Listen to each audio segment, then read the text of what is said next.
శ్రీమాత్రే నమః. అధిక మాసమైన ఏ మాసమైనా పూజ మంచిదని. పూజ అనేది ఎవరికి చేస్తున్నాము? దేవతకి పూజ చేసేటప్పుడు దేవత అంటే ఎవరు? ఈ విశ్వాన్ని మొత్తం నడిపిస్తున్నటువంటి వాడు. మనం ఎంత టెక్నాలజీ పెరిగినా ఒక శక్తి అనేటువంటిది ఒకటి ఉందిగా. ఇప్పుడు ఈ ఫోన్ వాడుతున్నాము, ఈ ఫోన్కి ఎనర్జీ అనేటువంటిది ఒకటి ఉంది, బ్యాటరీ పవర్. ఈ పవర్ ఏంటి? శక్తే మళ్ళీ, అంతే కదా. యాదేవి సర్వభూతేషు శక్తి రూపేణ సంస్థిత అంటుంటాం.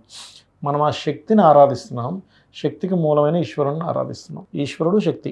ఇక్కడ ఏంటంటే ఇక్కడ మీరు అర్థం చేసుకోవాల్సింది, మనం ఆరోగ్యం బాగుండడానికి పలానా ఫుడ్ తీసుకుంటాం, పలానా మెడిసిన్స్ తీసుకుంటున్నాం, పలానా ఎక్సర్సైజ్లు చేస్తున్నాం. ఇవన్నీ దేనికి? దేహం బాగుండడానికి. అలాగే మనం ఇంకొక మంచి దేహంలోకి వెళ్ళాలి అంటే పూర్వజన్మ కర్మలు తగ్గాలి. ఆ కర్మలు అలాగే ఉన్నాయనుకోండి, ఆ కర్మలు దగ్ధం అవ్వలేదు, మరొక దేహం, మంచి దేహం మనకు లభించదు. అలాగే పూజ అనేటువంటిది ఎందుకు చేయాలి? పూర్వ వైభవాన్ని జనింపజేసేది పూజ. అంటే నువ్వు ఎప్పుడో వైభవంగా బ్రతికావు, దాన్ని జనింపజేస్తుంది పూజ.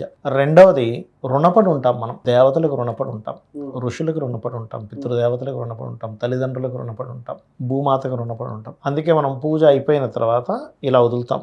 దేవతా తర్పయామి, సప్త ఋషి తర్పయామి, దివ్య మనుష్యో తర్పయామి, ఋషి తర్పయామి, అగ్ని తర్పయామి, అగ్నికి వదులుతాం, పితృదేవతా తర్పయామని ఇలా వదులుతాం. ఎందుకు? వీళ్ళందరికీ మనం తర్పణాలు వదిలి రుణము తీర్చుకునేటువంటి ప్రాసెస్ ఈజ్ పూజ. అంటే మనం ఏంటంటే ఎప్పుడు కూడా అరే మనకి ఇదంతా చూసుకుంటున్నాడు కదా అని ఒక స్పృహతో పూజ చేయడం వేరు. ఇక్కడ మనకి శ్రీకృష్ణ పరమాత్మ ఒక విషయాన్ని చెప్తాడు, అద్భుతమైన విషయం. నన్ను ఆర్తులు, జిజ్ఞాసువులు, అర్ధకాములు, జ్ఞానులు 4 విధములైన పుణ్యాత్ములు నన్ను ఆశ్రయిస్తున్నారు, వారిని ఆయా విధములుగా నేను అనుగ్రహిస్తున్నాను అంటాడు. అంటే అలాగా ఒక మాస్టర్ ఉన్నాడు. చిన్న ఎగ్జాంపుల్ చెప్పు. మాస్టర్ దగ్గరికి ఒక భిక్షాటన చేసుకునే వ్యక్తి ఇలా చేయి చాపితే ₹1 ఇచ్చి పంపిస్తాడు. అదే మాస్టర్ దగ్గరికి ఒక స్టూడెంట్ వచ్చి, సార్ నాకు విద్య కావాలి అంటే ఆయనకి విద్యను నేర్పించి పంపిస్తాడు. ఈ రెండిట్లో ఏది గొప్పది?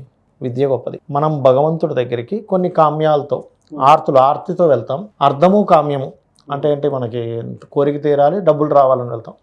అది కావాలంటే అది ఇస్తాడు భగవంతుడు, ఇవ్వడనేం లేదు. లేకపోతే లక్ష్మీ పూజలు, కుబేర హోమాలు, ఇవన్నీ ఎక్కడి నుంచి? ఆర్తులు, జిజ్ఞాసులు, అర్ధకాములు, జ్ఞానులు. జ్ఞానంతో వెళ్ళాలి. జ్ఞానంతో వెళ్ళడం అంటే ఏమిటి అంటే, ఈ శరీరము ఇవన్నీ శాశ్వతం కాదు, కానీ ఇవన్నీ లౌకిక సంబంధమైన విషయాలు.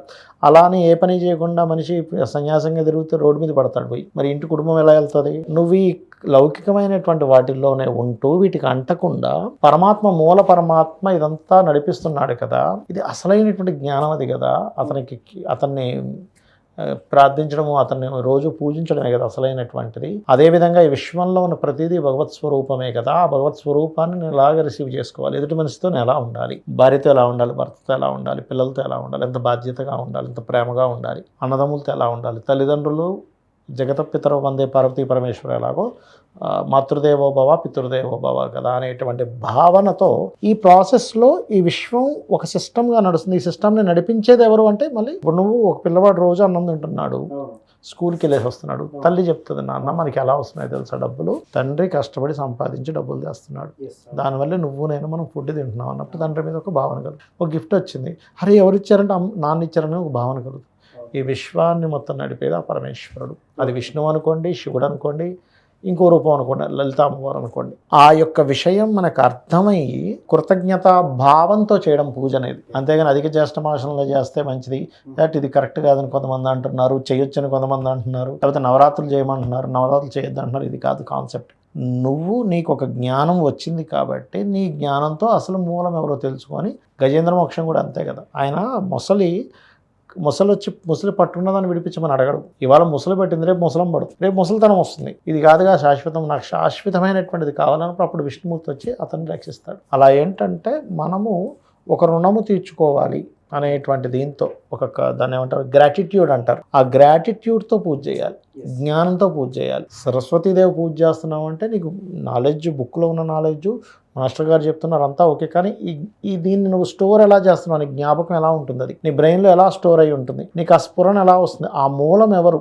ఆ మాస్టర్కి ఆ తెలివితేటలు ఇచ్చిన మూలము, నీకు జ్ఞాపక శక్తిని, నీకు నేర్చుకునేటువంటి శక్తిని ఇచ్చింది ఎవరంటే సరస్వతి. అందుకని సరస్వతీదేవి పూజ చేస్తున్నావు. ఈ విశ్వాన్ని మొత్తం నడుపుతుందంటే ఆ పరమాత్మ. అందుకని నువ్వు పూజ చేస్తున్నావు. పూజింపదగ్గ స్వరూపం దేవత కాబట్టి నువ్వు పూజిస్తున్నావు. పూజలు అందుకునేటువంటి స్వరూపం కాబట్టి నువ్వు పూజిస్తున్నావు. అమావాస్య నాడు ఎప్పుడైనా గుర్తుపెట్టుకోండి, ఉదయం పూట ఖచ్చితంగా పితృదేవతలకు చేయాలి. పితృదేవత ఆరాధన ఈజ్ మోస్ట్ ఇంపార్టెంట్, గుర్తుపెట్టుకోండి. అమావాస్యకి పితృదేవత ఆరాధన చేయకుండా మీరు చేయకండి. రెండవది ఈవినింగ్ టైం లలిత.